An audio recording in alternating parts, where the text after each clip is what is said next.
محترم ناظرین السلام علیکم۔ ماہ رمضان میں محکمہ اوقاف نے میری تعیناتی شیخ پورہ سے لاہور کے علاقے ہیرا منڈی میں کر دی۔ مجھے ایک پرانی سی مسجد میں امامت کی ذمہ داری سونپی گئی۔ میں مسجد کے دروازے پر پہنچا تو گھر کی چھت پر کھڑی طوائفوں نے کہا یہ مولوی بھی جلد بھاگ جائے گا۔ میں نے بھی اپنے دل میں یہ پختہ ارادہ کر لیا اور ضد پکڑ لی کہ یہاں سے عید نماز پڑھا کر ہی جاؤں گا، اس سے پہلے نہیں جاؤں گا، کیونکہ اس سے پہلے کوئی بھی مولوی ایک ہفتے سے زیادہ کا عرصہ ادھر نہ گزار پایا تھا۔ اگلے دن میں مسجد کے غسل خانے میں نہا رہا تھا کہ کسی گھر کی چھت سے ایک زنانہ شلوار میرے سامنے آ کر گری۔ میں نے اوپر چھت کی طرف دیکھا تو مجھے کچھ بھی نظر نہ آیا۔ شلوار کے ساتھ ایک خط بھی بندھا ہوا تھا۔ میں نے خط کھول کر پڑھا تو اس میں لکھا تھا کہ آج رات اپنی شلوار لینے ضرور آؤں گی۔ میں بہت زیادہ خوف زدہ ہوا، یہ کیسے علاقے میں پھنس گیا ہوں۔ تاہم عشاء کی نماز کے بعد میں نے مسجد کا دروازہ بند کر دیا اور پھر سو گیا۔ سحری سے پہلے میں مسجد میں داخل ہوا۔ دسمبر کے اوائل کی بات ہے جب محکمہ اوقاف زبردستی میری تعیناتی شیخ پورہ کے امیر محلے کی جامع مسجد سے ہیرا منڈی لاہور کی ایک پرانی مسجد میں کر دی تھی۔ میں تو گویا زمین میں 6 فٹ نیچے گڑ گیا تھا۔ پھر اللہ بھلا کرے میری بیوی کا، جس نے مجھے تسلی دی اور سمجھایا کہ امامت ہی تو ہے، کسی بھی مسجد میں صحیح، اور میرا کیا، میں تو ویسے بھی گھر سے نکلنا پسند نہیں کرتی، پردے کا کوئی مسئلہ نہیں ہوگا، اور پھر ہمارے کون سے کوئی بچے ہیں کہ ان کے بگڑنے کا ڈر ہو۔ بیوی کی بات سن کر تھوڑا دل کو اطمینان ہوا اور ہم نے سامان باندھنا شروع کیا۔ بچوں کا ذکر چھڑ ہی گیا تو یہ بتاتا چلوں کہ شادی کے 22 سال گزرنے کے باوجود اللہ تعالیٰ نے ہمیں اولاد جیسی نعمت سے محروم ہی رکھنا مناسب سمجھا تھا۔ خیر اب تو شکوہ شکایت بھی چھوڑ چکے تھے۔ دونوں میاں بیوی جب کسی کا بچہ دیکھ کر دل دکھتا تو میں یاد الہی میں دل لگا لیتا اور وہ بھلی مانس کسی کونے کھدرے میں منہ دے کر کچھ آنسو بہا لیتی تھی۔ سامان باندھ کر ہم نے دونوں میاں بیوی نے اللہ کا نام لیا اور لاہور جانے کے لیے ایک پرائیویٹ بس میں سوار ہو گئے تھے۔ بادامی باغ اڈے پر اترے اور ہیرا منڈی جانے کے لیے سواری کی تلاش شروع کر دی تھی۔ ایک ٹانگے والے نے مجھے پتہ بتانے پر اوپر سے نیچے تلک دیکھا اور پھر برقعے میں ملبوس عورت ساتھ دیکھ کر 40 روپے کے عوض لے جانے کی حامی بھری۔ تانگا چلا تو کوچمان نے میری ناقص معلومات میں اضافہ یہ کر دیا کہ میاں جی جہاں آپ کو جانا ہے اسے ہیرا منڈی نہیں ٹبی گلی کہتے ہیں۔ 15-20 منٹ میں ہم پہنچ گئے تھے۔ دوپہر کا وقت تھا، شاید بازار کھلنے کا وقت نہیں تھا۔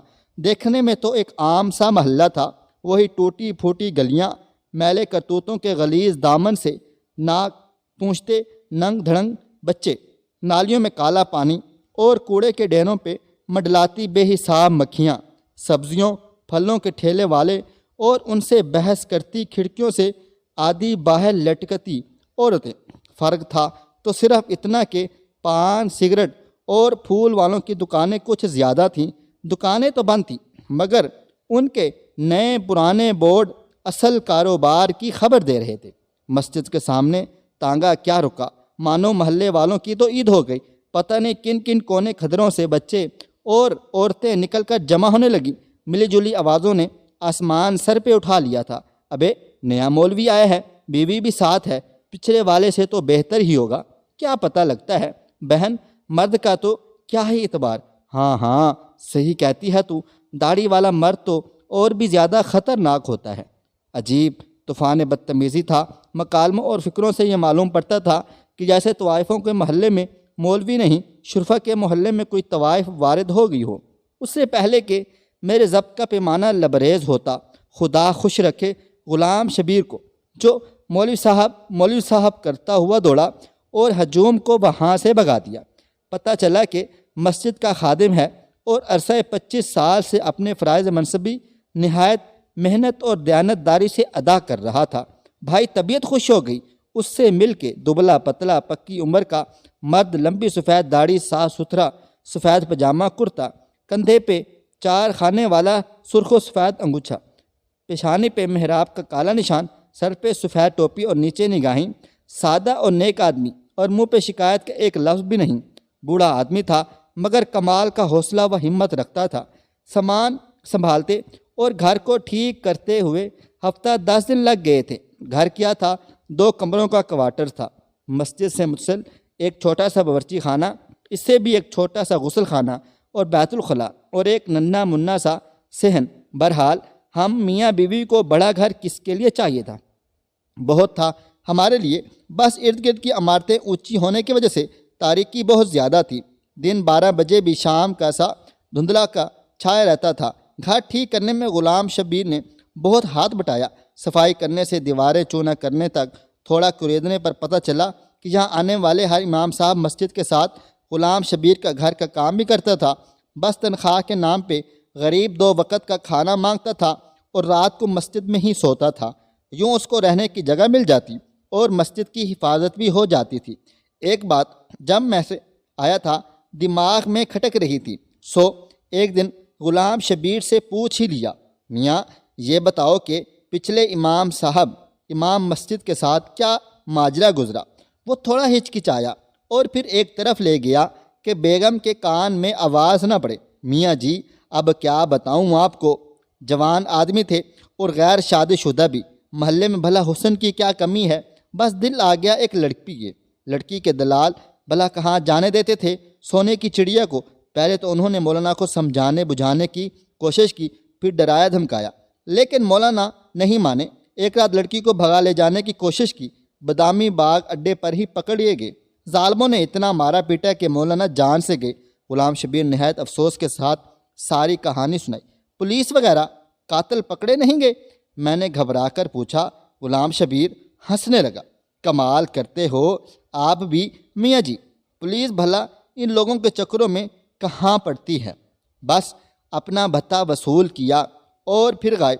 اور ویسے بھی تو کوتوال صاحب خود اس لڑکی کے عاشقوں میں سے شامل تھے۔ لا حول ولا قوت الا باللہ، کہاں اس جہنم میں پھنس گئے۔ میں یہ سب سن کر سخت پریشان ہوا۔ آپ کیوں فکر کرتے ہیں میاں جی، بس چپ کر کے نماز پڑھیں اور پڑھائیں۔ دن کے وقت کچھ بچے آ جایا کریں گے، ان کو قرآن پڑھا دیں، باقی بس اپنے کام سے کام رکھیں گے تو کوئی تنگ نہیں کرتا۔ بلکہ مسجد کا امام اچھا ہو تو گناہوں کی اس بستی میں لوگ صرف عزت کرتے ہیں۔ غلام شبیر نے میری معلومات میں اضافہ کرتے ہوئے بتایا تو میری جان میں جان آ گئی۔ انہی شروع کے ایام میں ایک واقعہ ہو گیا۔ پہلے دن دوپہر کے کھانے کا وقت ہوا تو دروازے پر کسی نے دستک دی۔ غلام شبیر نے جا کے دروازہ کھولا اور پھر ایک کھانے کی ڈھکی تشتری لے کے اندر آ گیا۔ میرے سوالی نظروں نگاہوں کے جواب میں کہنے لگا، نورا نے کھانا بھجوایا ہے، پڑوس میں رہتی ہے۔ میں کچھ بھی نہ بولا اور نہ ہی مجھے کوئی شک گزرا۔ سوچا ہوگی کوئی اللہ کی بندی، اور پھر امام مسجد کے گھر کا چولہا تو ویسے بھی کم ہی جلتا ہے۔ بہرحال جب اگلے 2 دن بھی یہی معمول رہا تو میں نے سوچا کہ یہ کون ہے جو بغیر کوئی احسان جتلائے احسان کیے جا رہی ہے۔ عشاء کی نماز کے بعد مسجد میں ہی تھا جب غلام شبیر کو آواز دے کے بلایا اور پوچھا، میاں غلام شبیر، یہ نورا کہاں رہتی ہے؟ میں چاہتا ہوں میری گھر والی جا کر اس کا شکریہ ادا کر کے آئی۔ غلام شبیر کے تو اوسان خطا ہو گئے یہ سن کر۔ میاں جی بی بی تو نہیں جا سکتی؟ جی وہاں۔ میں نے حیرانی سے مزید استفسار کیا تو گویا غلام شبیر نے پہاڑ ہی توڑ دیا میرے سر پہ۔ میاں جی اس کا پورا نام تو پتہ نہیں کیا ہے، مگر سب اس کو نورا کنجری کے نام سے جانتے ہیں پہچانتے ہیں۔ پیشہ کرتی ہے؟ جی پیشہ کرتی ہے، یعنی طوائف ہے، اور تم ہمیں اس کے ہاتھ کا کھلاتے رہے ہو۔ استغفر اللہ استغفر اللہ۔ غلام شبیر کو شرمسار ہوا۔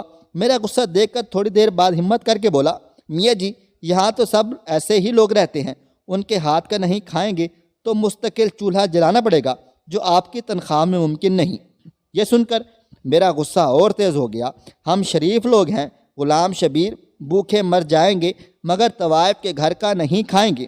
میرے تیور دیکھ کر غلام شبیر کچھ نہ بولا، مگر اس دن کے بعد سے نورا کنجری کے گھر سے کھانا کبھی نہ آیا جس مسجد کا میں امام تھا۔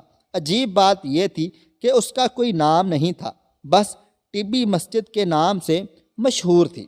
ایک دن میں نے غلام شبیر سے پوچھا کہ میاں نام کیا ہے اس مسجد کا؟ وہ ہنس کر بولا، میاں جی اللہ کے گھر کا کیا نام رکھنا، پھر بھی کوئی تو نام ہوگا، سب مسجدوں کا ہوتا ہے۔ میں کچھ خسیانہ ہو کے بولا، بس میاں جی بہت نام رکھے، جس فرقے کا مولوی آتا ہے پچھلا نام تبدیل کر کے نیا رکھ دیتا ہے، آپ بھی کوئی اچھا سے رکھ دیں۔ وہ سر کھجاتا ہوا بولا۔ میں سوچ میں پڑ گیا، گناہوں کی اس بستی میں اس واحد مسجد کا کیا نام رکھا جائے، کیا نام رکھا جائے مسجد کا؟ ہاں، موتی مسجد ٹھیک رہے گا۔ گناہوں کے کیچڑ میں چمکتا پاک صاف موتی۔ دل ہی دل میں نے مسجد کے نام کا فیصلہ کیا اور اپنی پسند کو داد دیتا اندر کی جانب بڑھ گیا، جہاں بیوی کھانا لگائے میری منتظر تھی۔ اب بات ہو جائے، قرآن پڑھنے والے بچوں کی تعداد میں 11 تھے اور سب کے سب لڑکے ملی جلی عمروں کے، 5 سے 11-12 سال کی عمر کے۔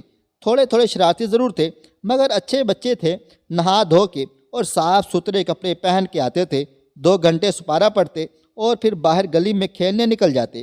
کون تھے، کس کی اولاد تھے، نہ میں نے کبھی پوچھا نہ مجھے کسی نے بتایا۔ لیکن پھر ایک دن غضب ہو گیا۔ قرآن پڑھنے والے بچوں میں ایک بچہ نبیل نام کا تھا۔ یوں تو اس میں کوئی خاص بات نہ تھی، لیکن بس تھوڑا زیادہ شرارتی تھا۔ تلاوت میں دل نہیں لگتا تھا، بس آگے پیچھے ہلتا رہتا اور کھیلنے کے انتظار میں لگا رہتا۔ میں بھی درگزر سے کام لیتا کہ چلو بچہ ہے، لیکن ایک دن ضبط کا دامن میرے ہاتھ سے چھوٹ گیا۔ اس دن صبح ہی سے میرے سر میں ایک عجیب و غریب درد تھا۔ غلام شبیر سے مالش کروائی، پیناڈول کی 2 گولیاں بھی کھائیں، مگر درد زور آور بیل کی مانند سر میں چنگھاڑتا رہا۔ درد کے باوجود اور غلام شبیر کے بہت منع کرنے پر بھی میں نے بچوں کا ناغہ نہیں کیا۔ نبیل بھی اس دن معمول سے کچھ زیادہ ہی شرارتیں کر رہا تھا، کبھی ایک کو تھپڑ مار، کبھی دوسرے کو چھیڑ۔ جب اس کی حرکتیں حد سے زیادہ بڑھ گئی تو یک میرے دماغ پر غصے کا بھوت سوار ہو گیا اور میں نے پاس رکھی رحل اٹھا کر نبیل کے دے ماری۔ میں نے نشانہ تو کمر کا لیا تھا، مگر خدا کا کرنا ایسا ہوا کہ رحل بچے کی پیشانی پر جا لگی۔ خون بہتا دیکھ کر مجھے میرے سر کا درد بھول گیا اور میں نے گھبرا کر غلام شبیر کو آواز دی اور وہ غریب بھاگتا ہوا آیا اور بچے کو اٹھا کے پاس والے ڈاکٹر صاحب کے کلینک پر لے گیا۔ خدا کا شکر ہو کہ چوٹ گہری نہیں لگی تھی، مرہم پٹی سے کام چل گیا اور ٹانکے نہ لگے۔ خیر، باقی بچوں کو فارغ کر کے مسجد کے دروازے پر پہنچا ہی تھا کہ چادر میں لپٹی ایک عورت نے مجھے آواز دے کر روک لیا۔ میں نے دیکھا کہ وہ عورت دہلیز پر کھڑی مسجد کے دروازے سے لپٹی رو رہی تھی۔ 40-45 کا سن ہوگا، معمولی شکل و صورت، سانولا رنگ اور چہرے پر پرانے چچک کے گہرے داغ، آنسوؤں میں ڈوبی آنکھیں اور گالوں پر بہتا کالا سرما، زیور کے نام پہ کانوں میں لٹکتی ہوئی سونے کی ہلکی سی بالیاں اور ناک میں چمکتا سستا سرخ نگ کالو چادر بھی سستی مگر صاف ستھری اور پاؤں میں ہوائی چپل۔ کیا بات ہے بی بی، کون ہو تم؟ میں نے حیرانگی سے اس سے پوچھا۔ میں نورہ ہوں مولوی صاحب، اس نے چادر کے پلو سے ناک پونچھتے ہوئے صاف کرتے ہوئے کہا۔ نورہ؟ نورہ کنجری؟ میرے تو گویا پاؤں تلے سے زمین ہی نکل گئی تھی۔ میں نے ادھر ادھر غلام شبیر کی تلاش میں نظریں دوڑائیں، مگر وہ تو نبیل کی مرہم پٹی کرا کے اور اس کو گھر چھوڑنے کے بہانے نہ جانے کہاں غائب ہو گیا تھا۔ جی نورہ کنجری۔ اس نے نظریں جھکائے اپنے نام کا اقرار کر لیا۔ مجھے کچھ دیر کے لیے اپنے منہ سے نکلنے والے اس کی گالی جیسے عرفیت پہ شرمندگی ہوئی، مگر خیال آیا کہ وہ طوائف تھی اور اپنی بری شہرت کی ذمہ دار شرمندگی اور اس کو ہونی چاہیے تھی، مجھے نہیں۔ پھر مجھے اچانک احساس ہوا کہ میری موتی جیسی مسجد میں اس طوائف کا ناپاک وجود کسی غلاظت سے کم نہیں تھا۔ باہر نکل کے کھڑی ہو، مسجد کو گندہ نہ کر بی بی۔ میں نے نفرت سے باہر گلے کی جانب اشارہ کیا۔ اس نے کچھ حیرانگی سے آنکھ اٹھا کے میری طرف دیکھا کہ جیسے اسے مجھے سے اس رویے کی امید بالکل بھی نہ تھی۔ ڈبڈبائی آنکھوں میں ایک لمحے کے لیے کسی انکہی فریاد کی لو بھڑکی، لیکن پھر کچھ سوچ کر اس نے آنسوؤں کے پانی میں احتجاج کے ارادے کو غرق کیا اور بغیر کوئی اور بات کیے وہاں سے چلی گئی۔ میں نے بھی نہ روکا کہ پتہ نہیں کس ارادے سے آئی تھی۔ اتنی دیر میں غلام شبیر بھی پہنچ گیا۔ کون تھی میاں جی؟ کیا چاہتی تھی؟ غالباً اس نے عورت کو تو دیکھا تھا، مگر دور سے شکل نہیں پہچان پایا۔ نورہ کنجری تھی، پتہ نہیں کیوں آئی تھی، مگر میں نے بھی وہ ڈانٹ پلائی کہ آئندہ اس پاک جگہ کا رخ نہیں کرے گی۔ میں نے داد طلب نظروں سے غلام شبیر کی طرف دیکھا، مگر اس کے چہرے پر ستائش کی جگہ افسوس نے ڈیرے جما رکھے تھے، ڈال رکھے تھے۔ وہ بیچاری دکھوں کی ماری اپنے بچے کا گلہ کرنے آئی تھی۔ میاں جی، نبیل کی ماں ہے، بچے کی چوٹ برداشت نہیں کر سکی اور آپ نے اس غریب کو ہی ڈانٹ دیا۔ غلام شبیر نے نورہ کی وکالت کرتے ہوئے کہا، تو نبیل نورہ کا بیٹا ہے، ایسی حرکتیں کرے گا تو سزا تو ملے گی، جیسی ماں ویسا بیٹا۔ میں نے اپنی شرمندگی کو بےہودگی سے چھپانے کی کوشش کی۔ ایک لمحے کو خیال بھی آیا کہ بچے تو معصوم ہے اور پھر میں نے بھی زیادتی کی تھی، مگر اپنے استاد ہونے کا خیال آیا تو سوچا کہ بچے کی بھلائی کے لیے ہی تو مارا ہے، کیا ہوا؟ اور پھر ایک طوائف کو کیا حق حاصل ہے کہ مسجد کے امام سے شکایت کر سکے؟ کتنے بچے ہیں نورہ کے؟ میں نے بات کا رخ بدلنے کی بہت کوشش کی۔ مسجد میں پڑھنے والے سب بھی بچے نورہ کے بچے ہیں میاں جی، اس کے علاوہ ایک گود کا بچہ بھی ہے، بس اس محلے میں صرف نورہ اپنے بچوں کو مسجد میں بھیجتی ہے، باقی سب لوگوں کے بچے تو آوارہ پھرتے ہیں۔ غلام شبیر کی آواز میں نورہ کی وکالت گونج رہی تھی۔ میں نے بنا کر جواب دینے کا ارادہ کیا تھا کہ کوتوال صاحب کی گاڑی سامنے آ کر رکی تو خود تو پتہ نہیں کیسا آدمی تھا، مگر بیوی بہت نیک تھی، ہر دوسرے تیسرے روز ختم کے نام پہ کچھ نہ کچھ میٹھا بھجوا دیتی۔ اس دن بھی کوتوال کا اردری جلیبیاں دینے آیا تھا۔ گرما گرم جلیبیوں کی اشتہا انگیز مہک نے میرا سارا غصہ ٹھنڈا کر دیا اور نورہ کنجری کی بات آئی گئی ہو گئی۔ یہ نبیل کو مار پڑنے کے کچھ دنوں بعد کا ذکر ہے۔ عشاء نماز پڑھا کے غلام شبیر سے ایک شرعی معاملے پر بحث میں الجھ گیا تھا تو گھر جاتے کافی دیر ہو گئی۔ مسجد سے باہر نکلے تو بازار کی رونق شروع ہو گئی تھی۔ بالکنیوں پر جھلجھماتے ہوئے پردے لہرا رہے تھے اور کوٹھوں سے ہارمونیم کے سر اور طبلوں کی تھاپ کی آواز ہر سو گونج رہی تھی۔ پان، سگریٹ اور پھولوں کی دکانوں پر بھی دھیرے دھیرے رش بڑھ رہا تھا۔ اچانک میری نظر نورہ کے گھر کے دروازے پر جا پڑی۔ وہ باہر ہی کھڑی تھی اور ہر آتے جاتے مرد سے ٹھٹھے مار مار کر گپیں لگا رہی تھی۔ آج تو اس کا روپ ہی دوسرا تھا۔ گلابی رنگت کا چست سوٹ، پاؤں میں سرخ گلابی، ننگے سر پہ اونچا جوڑا، جوڑے میں پروئے موتی کے پھول، میک اپ سے لدا چہرہ، گہری شوخ لپسٹک، آنکھوں میں مسکارا اور مسکارے کی اوٹ سے جھانکتی ننگی دعوت، لا حول ولا قوت الا باللہ۔ میں نے طنزیہ نگاہوں سے غلام شبیر کی جانب دیکھا۔ آخر وہ نورہ کا وکیل جو تھا۔ چھوڑیے میاں جی، عورت غریب ہے اور دنیا بہت بڑی ظالم ہے۔ اس نے گویا بات کو ٹالنے کی کوشش کی، مگر میں اتنی آسانی سے جان چھوڑنے والا نہیں تھا۔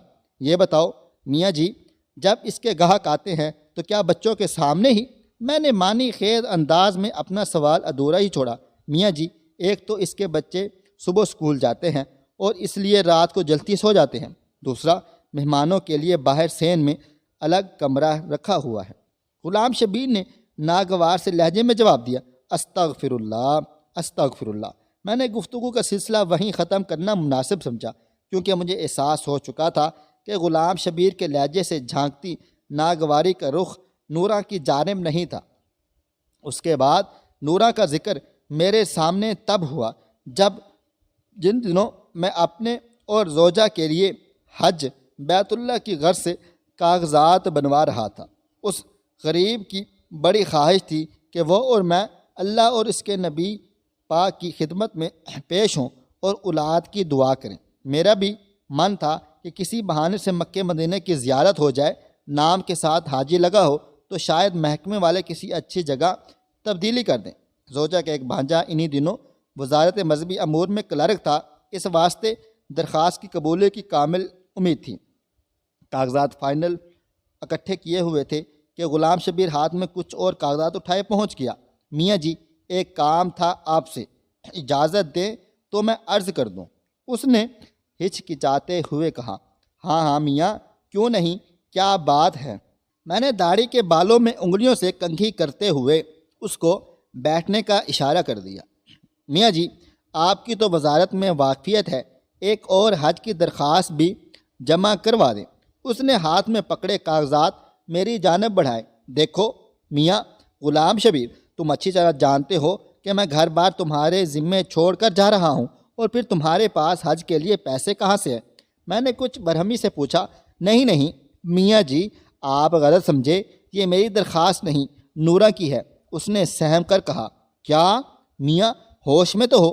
نورہ کنجری اب مکے مدینے جائے گی، اور وہ بھی اپنے ناپاک پیشے کی رقم سے۔ توبہ توبہ توبہ، میرے تو جیسے تن بدن میں آگ لگ گئی تھی یہ واہیات بات سن کر۔ میاں جی، طوائف ہے پر مسلمان بھی تو ہے، اور وہ تو اللہ تعالیٰ کا گھر ہے، وہ جس کو بلانا چاہے بلا لے، اس کے لیے سب ایک برابر ہیں۔ اپنی طرف سے غلام شبیر نے بہت بڑی گہری بات کر دی۔ اچھا، اللہ جس کو بلانا چاہے بلا لے؟ واہ میاں واہ، تو پھر میں درخواست کیوں جمع کرواؤں؟ نورہ سے کہو سیدھا اللہ تعالیٰ کو ہی بھیج دے۔ میں نے غصے سے کہا اور اندر کمرے میں چلا گیا۔ زوجہ کا بھانجا برخودار نکلا اور اللہ تعالیٰ کے فضل و کرم سے میری اور زوجہ کی درخواست قبول ہو گئی۔ ٹکٹ کے پیسے کم پڑے تو اسی بھلی لوگ کے جہیز کے زیور کام آ گئے۔ اللہ کا نام لے کر ہم روانہ ہوئے۔ احرام باندھا تو گویا عمر بھر کے گناہ اتار کے ایک طرف رکھ دیے تھے۔ اللہ کا گھر دیکھا اور نظر بھر کے دیکھا۔ فرائض پورے کرتے کرتے رمی کا دن آ گیا تھا۔ بہت رش تھا، ہزاروں لاکھوں لوگ ایٹ ٹھاٹھے مارتا، سفید رنگ کا سمندر، گرمی میں بہت زیادہ تھی، میرا تو دم گھٹنا شروع ہو گیا تھا۔ زوجہ بیچاری کی حالت بھی غیر ہوتی جا رہی تھی۔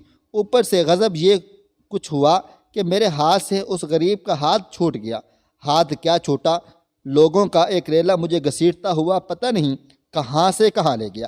عجب حالات تھے، کسی کو دوسرے کا خیال نہیں تھا، ہر کوئی بس اپنی جان بچانے کے چکر میں تھا۔ میں نے بھی لاکھ اپنے آپ کو سنبھالنے کی کوشش کی، مگر پاؤں بے قابو ہو گیا۔ میں نیچے کیا گرا، ایک عذاب نازل ہو گیا۔ ایک نے میرے پیٹ پر پیر رکھا تو دوسرے نے میرے سر کو پتھر سمجھ کر ٹھوکر دے ماری۔ موت میرے آنکھوں کے سامنے ناچنے لگی تھی۔ میں نے کلمہ پڑھا اور آنکھیں بند ہی کی تھیں کہ کسی اللہ کے بندے نے میرا دایاں ہاتھ پکڑ کے کھینچا اور مجھے سہارا دے کر کھڑا کر دیا۔ میں نے سانس درست کی اور اپنے محسن کا شکریہ ادا کرنے کے لیے اس کی طرف نگاہ کی۔ مانو ایک لمحے کے لیے تو بجلی ہی گر پڑی تھی۔ کیا دیکھتا ہوں کہ میرا ہاتھ مضبوطی سے تھامے نورہ کنجری کھڑی مسکرا رہی تھی۔ نورہ، وہ یہاں کہاں آ گئی؟ آپ نے کسی اور کو دیکھا ہوگا، اس نے حیرانگی سے کہا۔ ارے نہیں، نورہ ہی تھی۔ میں نے ادھر ادھر نورہ کی تلاش میں نظریں دوڑائیں، مگر وہ تو نہ جانے کب کی جا چکی تھی۔ بعد میں نے اس کے بہت ڈھونڈا، مگر اتنے ہجوم میں کہاں کوئی ملتا ہے۔ خدا خدا کر کے حج پورا ہوا اور ہم دونوں میاں بیوی وطن واپس آئے۔ لاہور ایئرپورٹ پر غلام شبیر پھولوں کے ہاروں سمیت استقبال کرنے کو آیا ہوا تھا۔ بہت مبارک ہو باجی، بہت مبارک ہو میاں جی، بلکہ اب تو میں حاجی صاحب کہوں گا۔ اس نے مسکراتے ہوئے ہم دونوں کو مبارکباد دی تو میری گردن حاجی صاحب کا لقب سن کر تھوڑا اکڑ گئی تھی۔ میں نے خوشی سے سرشار ہوتے ہوئے اس کے کندھے پہ تھپکی دی اور سامان اٹھانے کا اشارہ کیا۔ ٹیکسی میں بیٹھے میں نے مسجد اور گھر کی خیریت دریافت کی تو نورہ کا خیال آ گیا۔ میاں غلام شبیر، نورہ کی سناؤ۔ میرا اشارہ اس کی حج کی درخواست کے بارے میں تھا۔ اس بیچارے کی کیا سناؤں میاں جی، لیکن آپ کو کیسے پتہ چلا؟ اس نے حیرانگی سے میری جانب دیکھا۔ بس ملاقات ہوئی تھی مکے شریف میں۔ میں نے اس کے لہجے میں چھپی اداسی کو اپنی غلط فہمی سمجھا۔ مکے شریف میں ملاقات ہوئی تھی؟ مذاق نہ کریں میاں جی، نورہ تو آپ کے جانے کے اگلے ہی دن قتل ہو گئی تھی۔ اس نے گویا میرے سر پر بم پھوڑا۔ قتل ہو گئی تھی؟ میں نے اچنبھے سے پوچھا۔ میاں جی، بیچاری نے حج کے لیے پیسے جوڑ رکھے تھے، اس رات کوئی گاہک آیا اور پیسوں کے پیچھے قتل کر دیا اس بیچاری غریب کو۔ ہمیں تو صبح پتہ چلا، جب اس کے بچوں نے اس کی لاش دیکھی، شور مچایا تو سب اکٹھے ہوئے۔ پولیس والے بھی پہنچ گئے اور اس کی لاش پوسٹ مارٹم کے لیے لے گئے۔ ابھی کل ہی میں مردہ خانے سے میت لے کے آیا ہوں، آج صبح ہی تدفین کی ہے اس کی۔ غلام شبیر کی آواز آنسوؤں میں بھیگ رہی تھی۔ قاتل کا کچھ پتہ چلا؟ میں ابھی بھی حیرانگی کی گرفت میں تھا۔ پولیس کے پاس اتنا وقت کہاں میاں جی کہ طوائفوں کے قاتلوں کو ڈھونڈتے پھرے؟ اس بیچارے کی تو نماز جنازہ بھی میں بس 3 افراد تھے، میں اور 2 گورکن۔ اس نے افسوس سے ہاتھ ملتے ہوئے کہا، اور اس کے بچے، ان کا کیا بنا؟ میں نے اپنی آنکھوں میں اڑمتی نمی پونچھتے ہوئے دریافت کر دیا، کوئی لڑکا پیدا ہوتا تو زیادہ تر اسے راتوں رات اٹھا کر کوڑے کے ڈھیر پر پھینک دیا جاتا تھا۔ وہ سب ایسے ہی بچے تھے۔ نورہ سب جانتی تھی کہ کس کے ہاں بچہ ہونے والا ہے، بس لڑکا ہوتا تو اٹھا کر اپنے گھر لے آتی۔ کہنے کو تو طوائف تھی میاں جی، مگر میں گواہ ہوں، غریب جتنا بھی کماتی بچوں پہ خرچ کر دیتی۔ بس تھوڑے بہت الگ کر کے حج پہ جانے کے لیے جمع کر رکھے تھے، وہ بھی اس کا قاتل لوٹ کر لے گیا۔ یہ بتاؤ غلام شبیر، جب میں نے اس کی درخواست جمع کرانے سے انکار کیا تھا تو اس نے کیا کہا تھا؟ مجھ پہ حقیقتوں کے در کھلنا شروع ہو گئے تھے۔ بس میاں جی، کیا کہتی بیچاری؟ غریب آنکھوں میں آنسو آ گئے، آسمان کی جانب ہاتھ اٹھائے اور کہنے لگی کہ بس تو ہی اس کنجری کو بلائے تو بلا لے، مجھ پر تو پوچھو گھڑوں پانی پڑ گیا ہے۔ تعصب کی ایک آندھی چل رہی تھی، ہوا کے دوش میری خطائیں اڑ رہی تھیں، گناہوں کی مٹی چل رہی تھی اور میری آنکھیں اندھیائی جا رہی تھی۔ آپ کیوں روتے ہیں میاں جی؟ آپ تو ناپاک کہتے تھے اس کو۔ غلام شبیر نے حیرانگی سے میری آنسوؤں سے تر داڑھی دیکھتے ہوئے کہا، کیا کہوں غلام شبیر کہ کیوں روتا ہوں؟ وہ ناپاک نہیں تھی، ناپاک تو ہم ہیں جو دوسروں کی ناپاکی کا فیصلہ کرتے پھرتے ہیں۔ نورہ تو اللہ کی بندی تھی، اللہ نے اپنے گھر بلایا۔ میری ندامت بھری ہچکیاں بند ہونے کا نام نہیں لے رہی تھیں اور غلام شبیر نہ سمجھتے ہوئے مجھے تسلی دیتا رہا۔ ٹیکسی محلے میں داخل ہوئی اور مسجد کے سامنے کھڑی ہو گئی تھی۔ اترا ہی تھا کہ نورہ کے دروازے پہ نظر پڑی۔ ایک ہجوم اکٹھا تھا۔ وہاں کیا بات ہے غلام شبیر؟ لوگ اب کیوں اکٹھے ہیں؟ میاں جی، میرے خیال میں پولیس والے عیدی سینٹر کو لے کے آئے ہیں اور وہی بچوں کو لے جائیں گے۔ ان غریبوں کی کوئی دیکھ بھال کرنے والا نہیں ہے۔ غلام شبیر نے کچھ سوچتے ہوئے کہا۔ میں نے زوجہ کا ہاتھ پکڑا اور غلام شبیر کو پیچھے آنے کا اشارہ کرتے ہوئے نورہ کے دروازے کی جانب بڑھ گیا۔ کہاں چلے میاں جی؟ غلام شبیر نے حیرانگی سے پریشانی سے پوچھا۔